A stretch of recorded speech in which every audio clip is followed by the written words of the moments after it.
Good morning. Welcome to our discussion segment this morning. I hope you're good. Okay, this morning, if possible, we're going to look at budgeting for food security, empowering small-scale women farmers. If you look around now, you'll find out that there's much to eat everywhere. Nobody is complaining. There's no hunger in the land, even when we saw this morning that Nigerians are eating from the garbage. These are some of the things that have prompted this topic to ask, why are we here? Or what exactly brought us where we are today? We are known as big farmers. We are known as people that can provide for themselves. But all of a sudden, everywhere got dried up and everybody is hungry. Not one person, not two. So that's why I want to look at what do we do? What is the way forward so that we'll stop complaining and start doing something positive? Okay? My name is Ijoma Uche. Okay, I have some people that have joined me to look at that. The first person is Mr. Sanderson Chidi.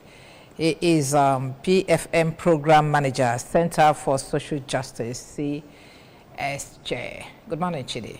Good morning. Good morning, viewers. Okay, good to have you here. And the second person is Mrs. Georgina Akonyeba. Good morning. We are happy to be here. Okay, Mrs. Georgina Akonyeba is the coordinator of Small Scale Women Farmers Organization in Nigeria, Anambra State Chapter. Good to have you here, ma'am. Good morning. Okay, welcome. Yes, you heard my intro, and then the topic of the day. How did we get where we are? Let me start with you, Chidi. How did we get here? I want to believe that by getting here, I want to believe you are talking about the food situation, the challenges we find today, the shortage of food or the cost of food, the rising cost of food. I think it is multifaceted, including lack of attention to the sector, agricultural sector, that's food production, and also it was now later worsened by the insecurity that made it difficult for farmers generally in the country to go to their farms. So these are the two major things: the lack of attention to agriculture or lack of prioritization of agriculture, and then the security challenges. I think these are the major causes for why we got to where we are today. Okay, Mrs. Georgina, do you agree with him? Yes. If you look what is going on in this country, the major challenges we are having now is hunger. So we are pleading for the government to hear the cries of farmers, to help them towards their challenges so that food will be in abundance in our country, to end hunger in our country and state at large. Okay. Yes, not paying adequate attention to agriculture and security, or insecurity, because sometimes you don't even know how to use these two words. Is insecurity that has caused shortage of food because farmers don't go to farms again. Okay, and when they do, they kill them. Just yesterday, 40 farmers were killed in Borno State. And we are here crying there's no food to eat. Imagine what 40 farmers will produce. Okay? And they were killed. Not just killed. When you kill 40 farmers, you have killed a whole lot of people around them. Their wives, their family, and even their colleagues. Because they'll be scared to go to farm again. And I don't know what government is doing concerning this. And another thing is attention. So many ministries are complaining. Just yesterday we looked at INEC saying that how can you give us 40 billion naira from the budget? No, that what we need is 126 billion. Now we were here yesterday asking them, what are you doing with it? What have you done with the money allocated to you in 2023 and then 2023 for 2023 election and now this one? Even if Minister of Information say that the money they gave them is not enough for them, okay? And now nobody is talking about agriculture. Is the money given to, is the attention given to agriculture good and adequate enough for us to have food on our tables?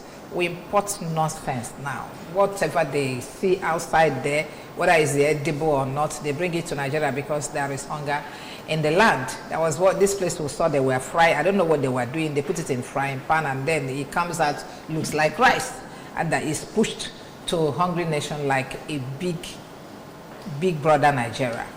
Okay, so that's what we are looking at today. What do we do now that we have seen the challenge why we don't have food on our table? What do you suggest we do, Chidi? Yeah, what I would have expected, or what I would suggest that government does, because particularly now that the budgeting process across the country, across states and even the federal, I would have expected that first, the governments, both at state and federal level, should prioritize agriculture, and particularly those that are into the production of food because the people are hungry. And secondly, pay attention to the challenge of insecurity. So that we can now, because since it hinders people from going to the farm, now once we invest in security and take it seriously, then I think the people can be safe, they can feel safe to go to the farm. And then when you prioritize agriculture in terms of budgeting, it means that they will have more, including inputs and every other thing they will need, including mechanization, to go into farming beyond subsistence level.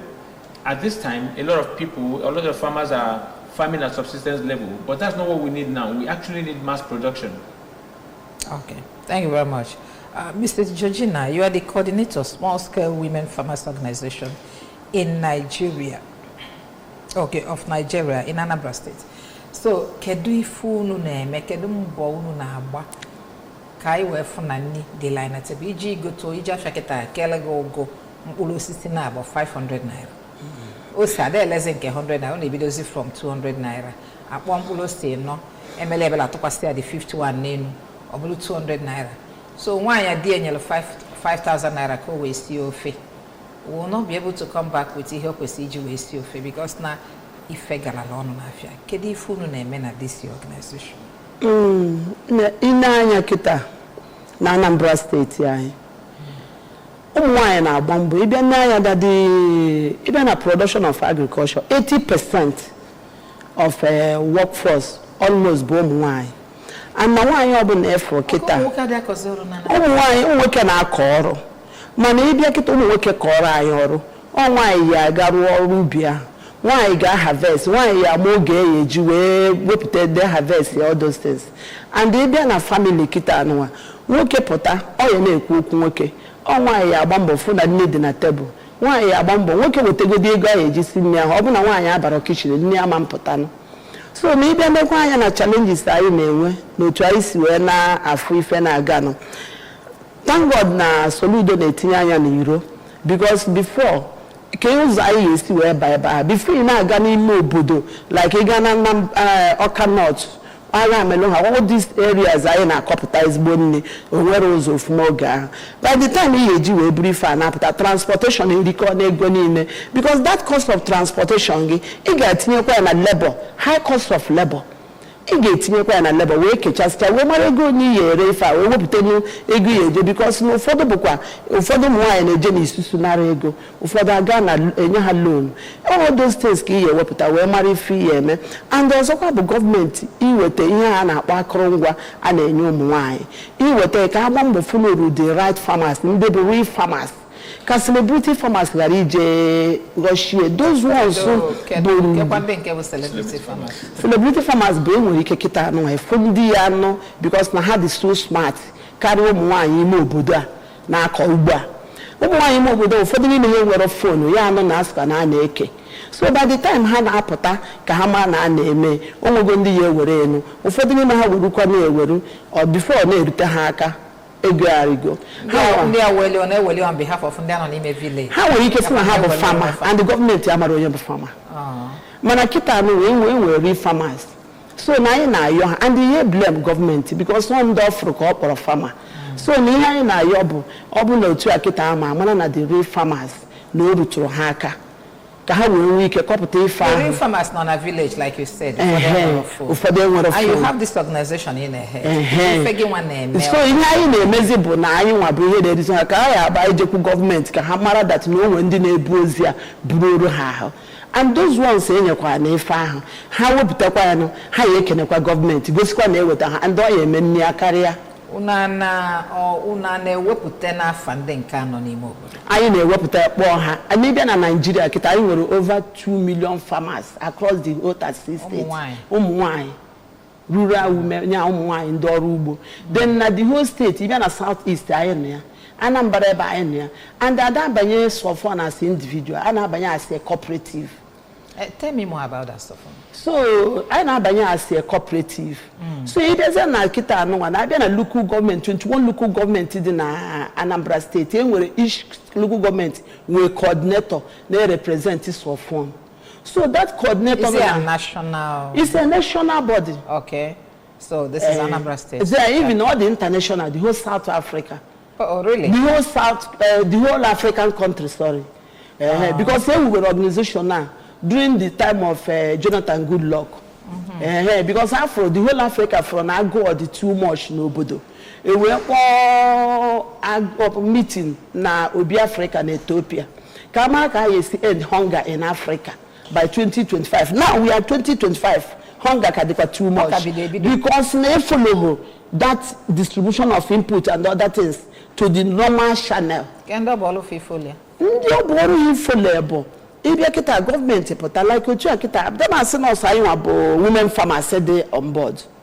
E were other group or unwa government. Kendo bolu fifolia. Ndio bolu fifolebo kita like otu ayiwa na pay advocacy.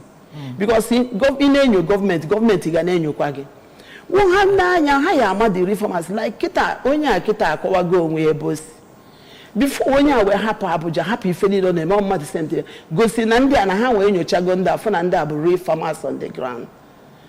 And no what if nyere anyị anya dey agba mbọ fo na etinyere na ani ka obia we mechie.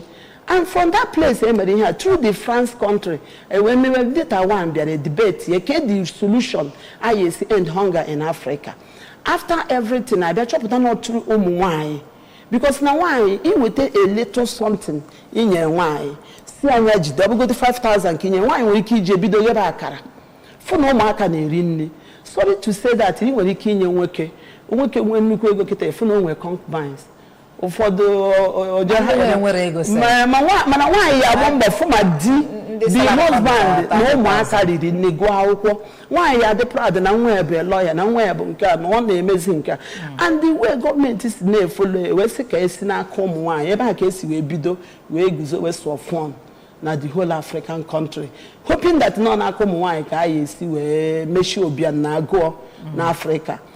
So no ya bụ ihe anyị na your government ebe ọ bụ na ndị ka ha n'olu ụmụ nwaanyị mara na ụmụ nwaanyị ndị ọrụ ugbo ihe a bidoro 12 years ago.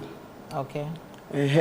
So ka agba mbọ fụ na ụmụ nwaanyị na-akwadosiri ha ike ife ruru ha nọ ụfọdụ anyị eweta like a na-eme na a na-eme campaign anyị abụrụ political farmers anyị anọghị n'ime campaign mana anyị mana anyị ya atụnye the right person. Campaign dị iche that na agwa obi aje ya vote of get their support were ni bu nke je to vote ọ bụ na maybe bido kita political campaign they will call you uniform give us for supporting onwere obodo anya da eme epụta isa were uniform because ihe ma bụ ihe nwa ba na ya to the right person ihe ma bụ na ya pụta ebe ahụ anya mara onye kwesịrị nụ otu akita Soludo na achị anya ma nụta kpọ ụgbọ ọnụ sị anyị tụkwara mana anyị tụrụ vote. Okay, mwachalo aika ya na chetazo kamjukwo ogachede gini bo PFM Public Finance Management. Okay, Public Finance Management Program Manager Cable. Yes. So kedebo no wase alon ko no kai addition needing over there. Okay, anyone arobo I know into research ka anyị na-eme na support na akwadokwa ihe ụmụ anyị a otuka so fund dị na akwado ya na-eme na-enyekwa ha evidence eja engage government otu ha dị na amacha ihe gbasara budget but mụ ama ihe dị na budget so m gaa na budget ahụ m wepụta ihe dị mkpa ihe mma dị very important ha ga-enede mwere onye n'aka ewere garụa ebe a ga-aga oke isi ha na oke lekwa project nke a no the Ministry of Agriculture Maukana na ADP sia were here ga ogade ba si biko ke basara project a as no way project no na budget biko ke ma ga eme ya I'm not the serious. So, Ogom had the information. Yes. So that information and evidence, I also can the evidence and other things they are. Okay, that's all. Our budget will not research or we need to research concerning agriculture. Also, but budgeting in agriculture and budgeting in different areas, budget as a whole, or budget as a whole, both agriculture, my health, and every other sector, governance generally. Let the public fund be managed properly. That's our PFM is public finance management. Can you give me background of that too? As an organization, CSW 2008. Okay. 2008, and that should be about 16 years now. Yes, 16 years now. So can you be now our budget and over time we have done so much. This present federal budget now national assembly. Is it a national? On Abuja, but we work across the country. Sometimes we have projects across states. They can come in now. And now done this for fun. Na Anambra state and 4 other states. Jigawa, Niger, Nasarawa, Oyo, and Anambra. Okay. 5 focus states. So, again, apart from giving them this information since 16 years. We have done so much. Including since, like I said, we work on generally public finance. So we do beyond supporting so fund, including other things that affect the general public. For instance, if there are things we see that are happening that we feel are not okay, we try to give direction. We bring evidence to show, make publications right, and speak when we need to speak, so that at least the people in authority will know. So what we try to do is, once we get information, we try to use it to guide or to support government, because we know government needs us as much as we need them. Government is not a standalone. We are part of government. The people there are representing collective interest. So our own is to make sure that they do the right thing. And of course, that there are rules, there are policies guiding this things, and we try to ensure that whatever is done with public fund, they follow guidelines or they follow prescribed policies that are on ground. Okay. Because they are there for a reason. Okay. The recent 2025 budget, will you say that agriculture is properly taken care of? It's a tough one. First of all, I will begin from in 2023 when this present federal administration came into power. I think sometime in July 2023, the president declared state of emergency on food production. That is to say that when the cost of food began to rise, and between 2023 and the end of 2024, we saw that it rose further. And if care is not taken, if the trend is not curtailed, it's going to rise further now. Now, in 2024, the federal government, budgeted about 900 and something billion for agriculture. And then the national budget was about 28 trillion. And now, the budget size that is being considered in the National Assembly is 49.7 trillion. But that of agriculture was reduced to 400 and something billion. It doesn't tell me that it is prioritized. If it is prioritized, I think more resources should go there. Mm-hmm. If the national budget is increasing, what is devoted to agriculture should increase. And if we are truly sincere about fighting the challenges of hunger, then we should actually invest more. But the same thing applies even to Anambra State. No, this national budget for agriculture, how much for this year? About 400 and something billion. Well, is there an improvement to that of the 2024? No. 2024 it was 900 and something billion. And this time? It came down. Even in the midst of this kind of hunger? That's where the challenge is. So that's something, if it is prioritized, at least more resources should be devoted there. I recognize the fact that agriculture is even itself is not even a standalone, because I know, for instance, one of the things that farmers complain is lack of access to their farmlands, the rural access road.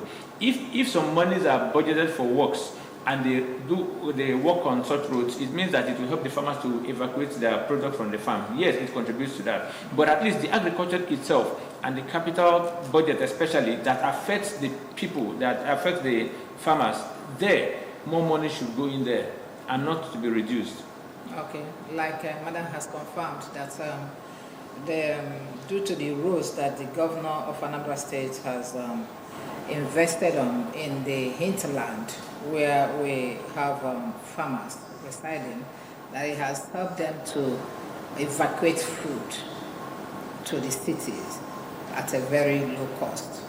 As a matter of fact, but I don't see where he has reflected in the prices of goods and services. I told you I bought 2 pieces of ogo like that, 500 naira. So imana na unu na mambo tinyele tinye unana say mambo because that's the problems we have with farmers.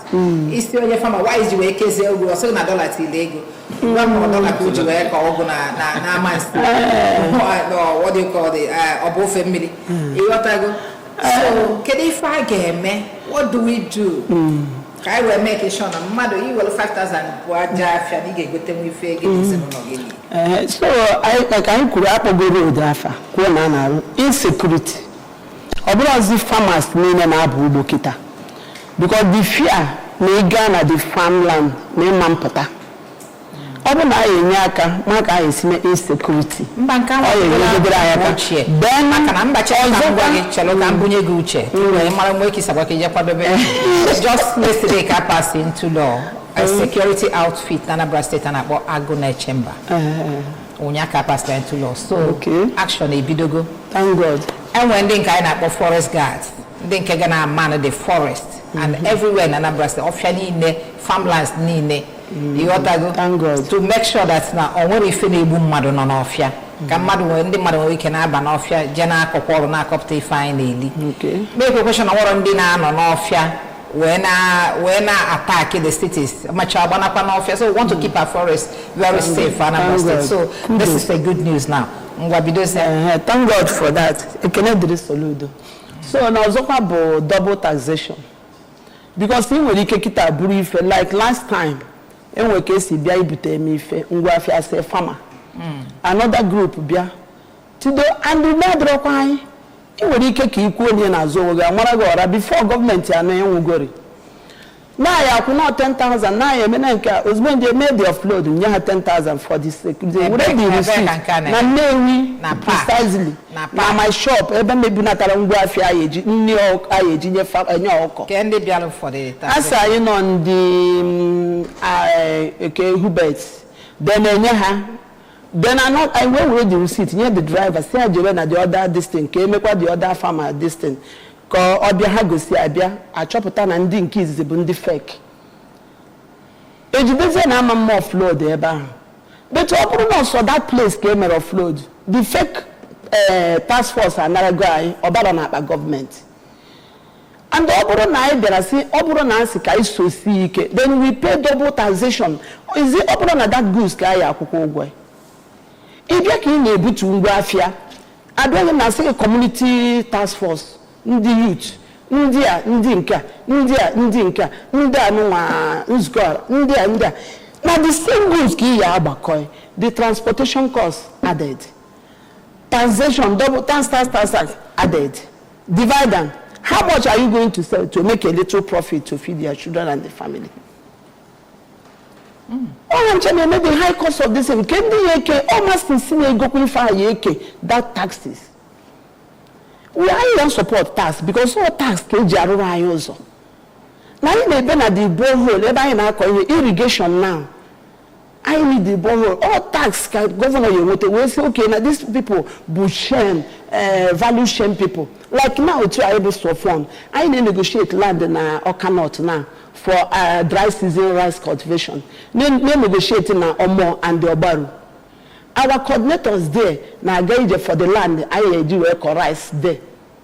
Can we make sure that na me the na Anambra that at least I culture in Canada rice ugwa osa ni fene kai sugo ni people in the ugwa osa ma abakeleke and now the more for rice. The most important thing be each other because last time I just train in Nebado. The we training for land. One of the type of land here ko ife dey to me. Then when we come down we step it down. Then I want to know the local government. I am the local government. Ghana say we have agricultural area. No, we join together and look for the land where there is that place, that wheat and other things here move from. As a from body, and we can make fun where gather place, where one hand, one voice, call far. I will put in, I am for that night of the fire, and your masses didn't near the nobodo. So all double taxation statement and nina cost. O de madalo amam na government say emetinye go on rin any febastale fe double taxation na no one single tax ka kwesidi na akwo iyotago manema go na onwe ife na eme n'obodo a lot of people bo authority that lost onto themselves government kuche ha kugesia and sometimes it's difficult to get to all these people at the same time. Without taking recourse from what government said. But the fact remains that what they call due to an report, or through that report, government, these people are existing and they are not met by Unaru. Eyotago, Odema, Dalo, Kanye Nagakwaniru, only fee Puputalo, Makai Kolo, and I want to find out Unana Kolo as individuals call as cooperative.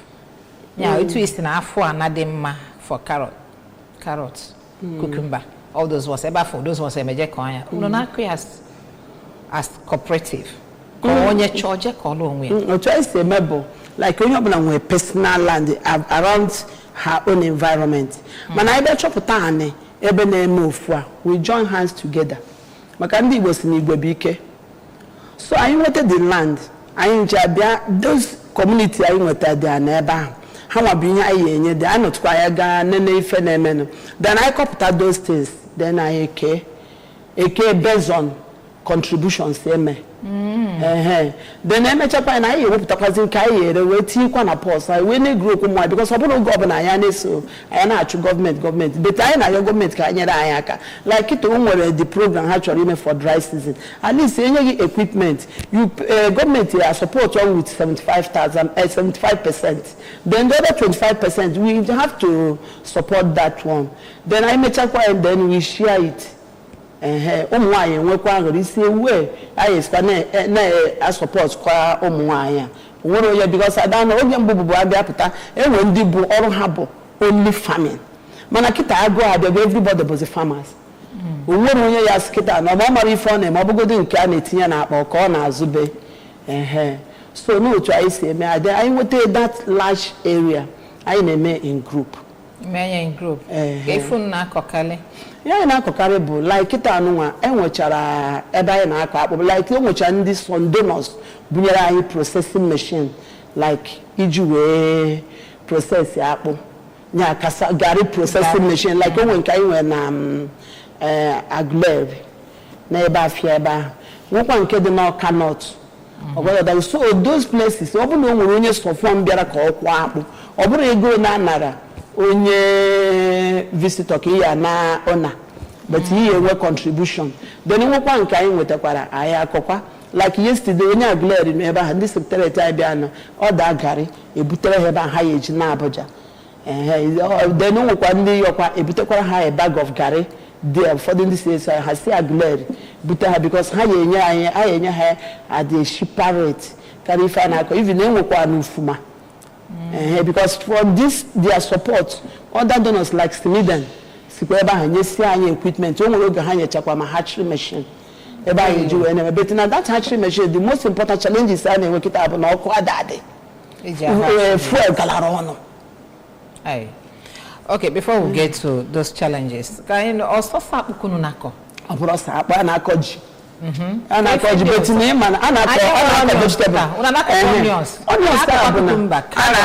anako cabbage all those ones all me buy on na na buy but no there bụ hancha bụ training na enyere last year na Ebado then the nation of the soil where you can cultivate so this year I believe in the GIZ that training so na ka na nga hanti ka man na dey with expert then with the way process happen then before na aga ko in detection of the land man or the too acidic Man at the basic content of the soil. Man the type of crop we eat. Can they get that one? Who will do that? How are your instruction? They will find the distance now. I'm going to put all these rural women much and keep basic. That's why I asked that question. That's why I asked that question. According to them, na how ya water ndi ya bia. Even na ibia na go na some areas I have na enwere ike aba wo he were drone when we can sample the sample of the soil because na oburu ye bia rokete se na fertilizer na egbu ani enwere ike obuna fertilizer e chori tinye na the land na the acid content of the land is too high you go fertilizer e kwesiro tinye kwa no nya bụ na nige mere of me say na fertilizer ade eme ife no buchari ife niile mana obuna tinye the right fertilizer mo or like natural manure and other things over the natural manure with the kitty and the man and the eba and the the petroleum content and other things ama mmedi rifa of no plantain ki ya zonye eba o mo ofuma e gabura akpokonye ipotazia afuni ne tara abro in vain. Oh, nya be fair. I want that training that chunk all the encompassing. You want to go on the GIZ. This thing about soil map. Nigeria with soil map that tells you the nature of land in every state and tells you the kind of manure or fertilizer that is suitable for every land. See, agriculture has gone beyond what we will do at this level, especially given our condition today. If we can apply Nigeria's soil map, take it, then know the fertilizers that are suitable for what particular land. Whose responsibility is it to apply it? I think Ministry of Agriculture should make it popular. There's a soil map. So they can help people and educate the farmers. It will help them produce more. It will help increase food production and reduce the hunger in the land. So if we apply this, agriculture has gone beyond, it's scientific now. So it's not just to say that, okay, fertilizer is not good. It may be the particular type of fertilizer that is not good for that particular land. So if we apply this thing as it should, I think we'll do better. So these are the areas we have been lacking. There are research institutions, agricultural research institutions everywhere. What about the product, the output of their researches? It's supposed to feed into that. I was going to add to that. I know they have one at Ishiago. I know they have one at, okay, it's the one that is in Umudike that they moved to Ishiago. Nigeria has over 15 what's called agricultural research institutions. They have Umudike, which is the National Root Crop Research Institution. They have NCRI, which is the National Cereal Research Institute. It's in Niger. They have a branch in Umudike also.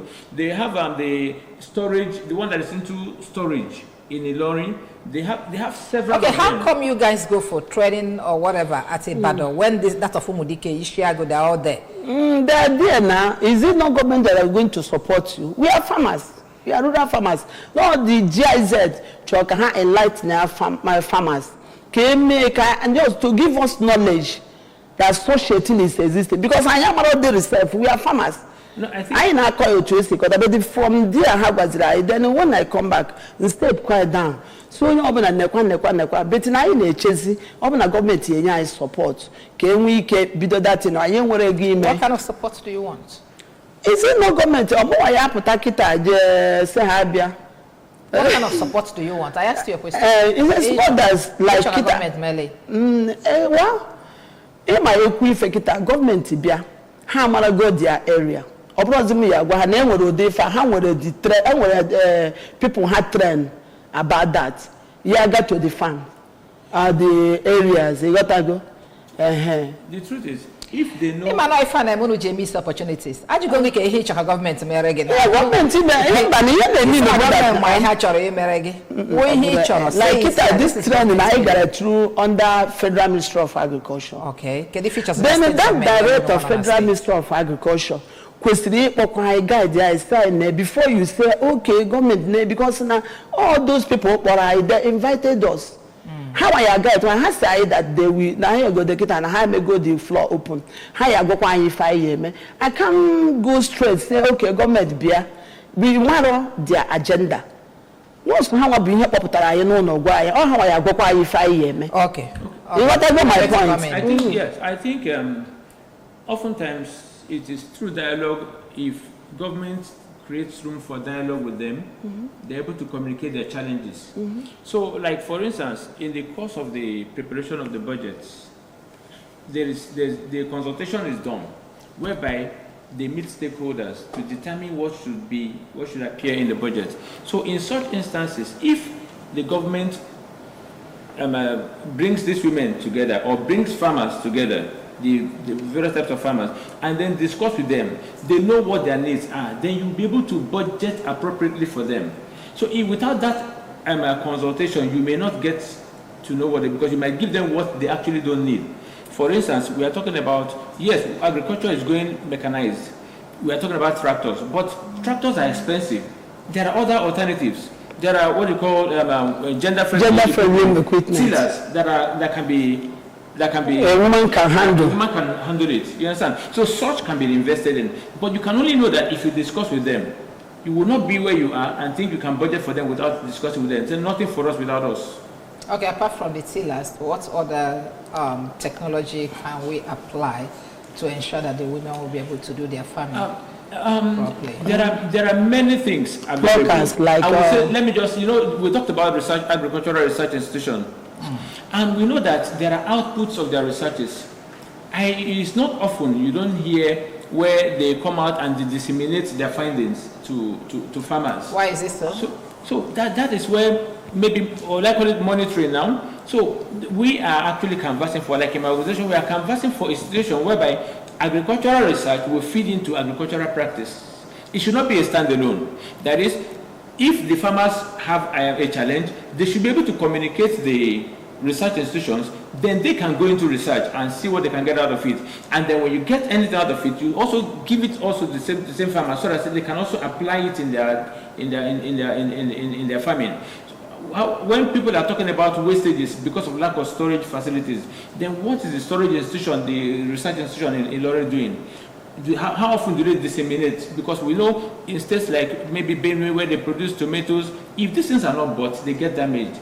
How can some of these things be preserved, or how can they be converted to such a way that you can now preserve them?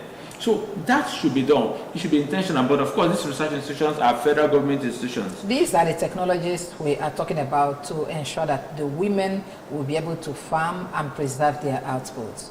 So is anyone available for them at this moment? It is the research institutions that especially when it comes to preservation.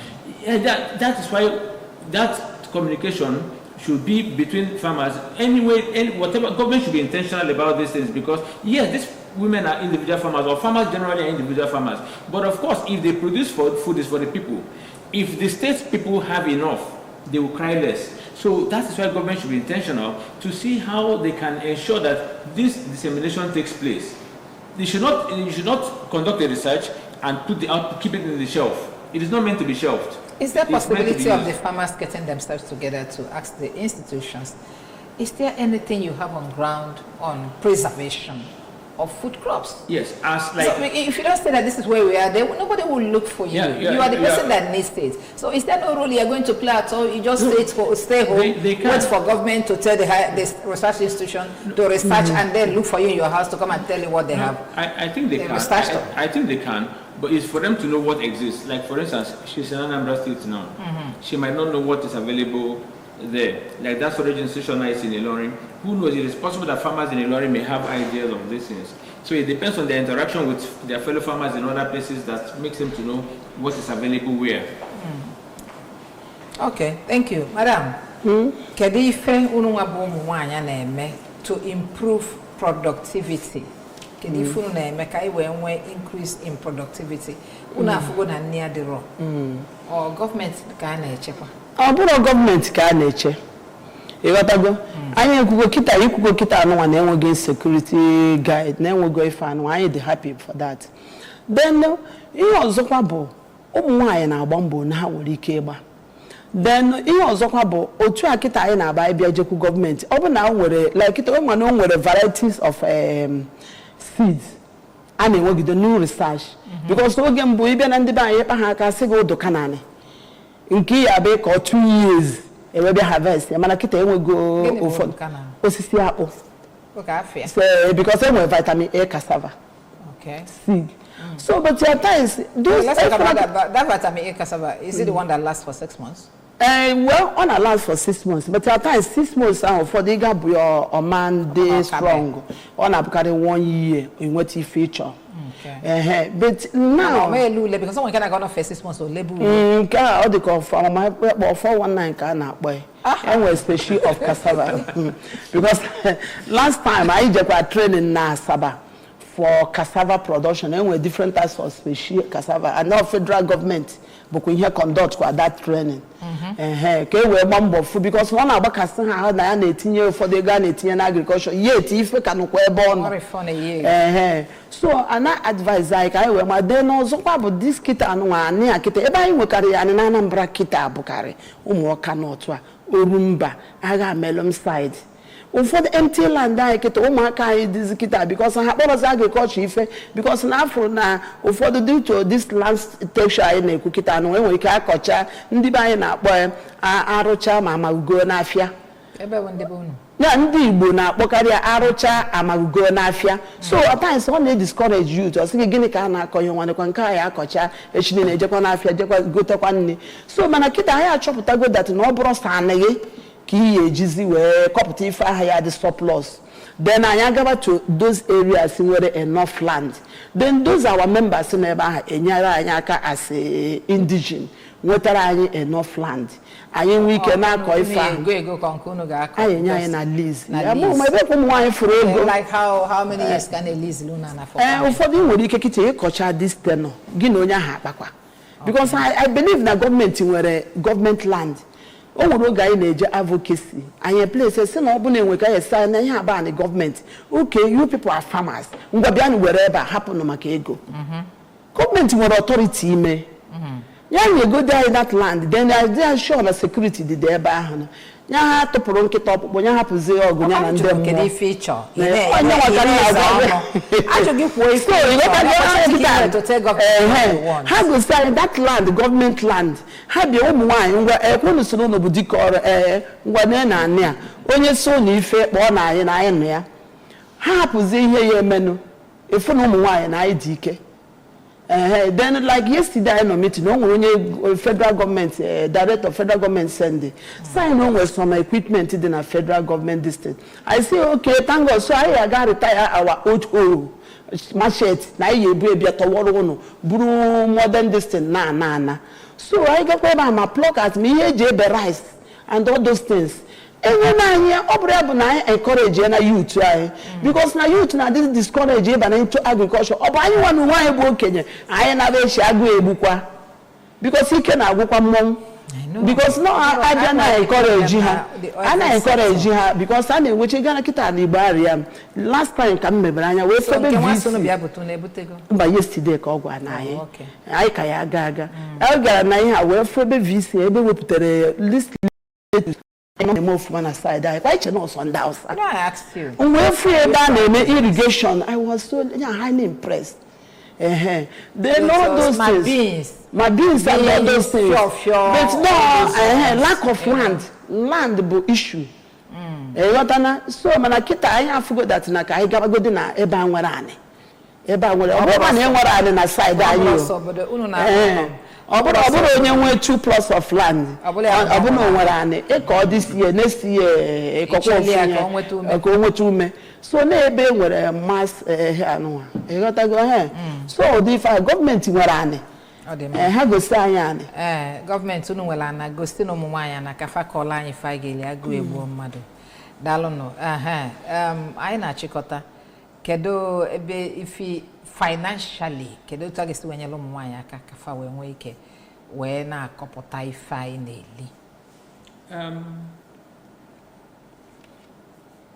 even apart from budgeting, government have budgets. When recurrent budget, we capital budget. Every government impact about the capital side of the budget, and the releases have their fund. When input, I could see maybe also fertilizers, my sports and other from that capital this in. But the percentage of implementation of the recurrent budget and capital abroad, I understand quite all right. But see, government may improve now the capital budget releases. Can we give these women or the farmers generally the inputs at the right time?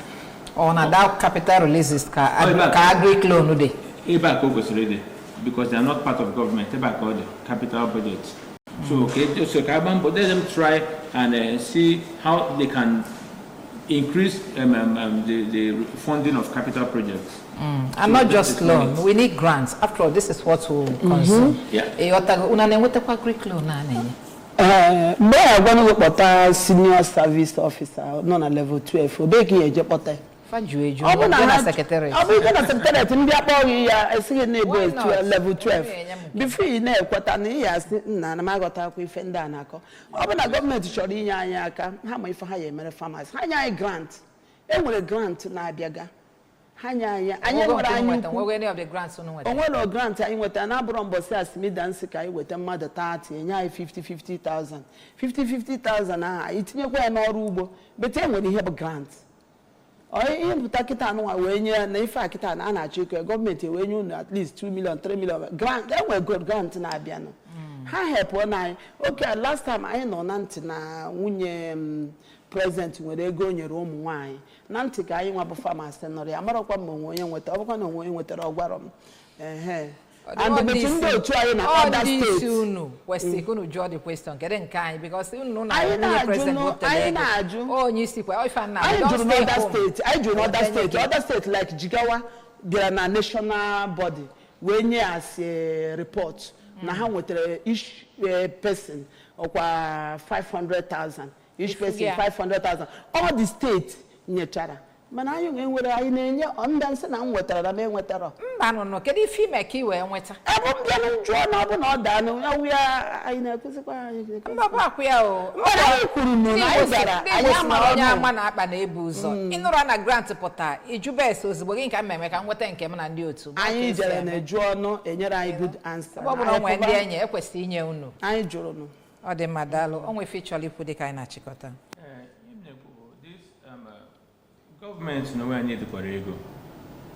You know, our budget 600 billion. We mean in our government nowhere about 600 million. Government need Rego.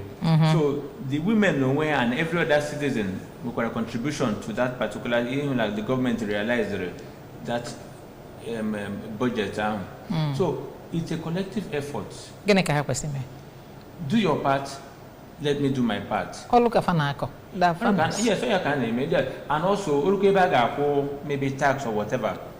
Pay your tax. So that at least the government can also have the funds to do what they need to do. Good. So as much as we are even saying that government should do more, they can also do more if they get more.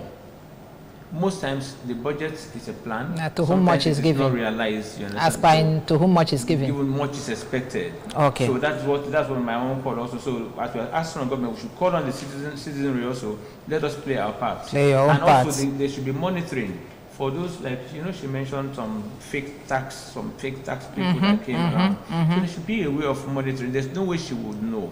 So the government should put machineries, as in there should be a system to check criminals that are coming to collect money on behalf in the name of government, tarnishing the image of the government. It's actually very important. Okay, thank you very much. I think we have given it enough bite. Thank you very much, Mr. Sondersen Chide, PFM Program Manager, Center for Social Justice, CSJ.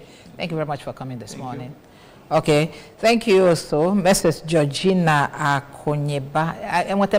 Yes. Okay, Akonyeba, Coordinator Small Scale Women Farmers Organization in Nigeria, Swafon, Anambra State. Dalo, thank you very much. Dalo, no. I'm up at least I have an opportunity to air your views very well. Yes. Okay, Dalo. Oh, my God, Nago go Kenyam. Oh, Gary Yellow, one open kitchen webia.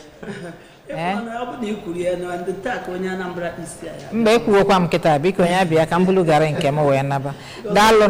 Yesterday.